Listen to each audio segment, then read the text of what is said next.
কত করে? কেজি 3000 টাকা বিক্রি করে 250 টাকা দিতে পারবেন একটা। কত? 2500? 250 টাকা। 2800? মামা এটাই তো আজকে খাওয়ান দরকার।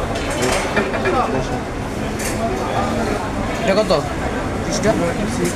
হ্যাঁ পিস 200 টাকা এগুলো। বড় 300 টাকা। আর পিস 200, বড় সাইজ 300। এটা কেজি 1200 টাকা। কাঁকড়াটা কাঁকড়া এসএস 250 টাকা। 250 টাকা পিস? পিস 250 টাকা। আর এই জাপানিটা? এটা 300 টাকা বল। জাপানিটা 900 টাকা কেজি। 300 টাকা বল। পিস পিস 900 টাকা কেজি। 900 টাকা।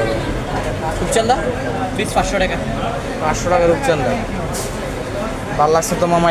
এটা রাখা যাবে কত মামা? 2800 টাকা একদম। একদম 2800? মামা অস্থির মামা, এটা তো ভালো লাগছে।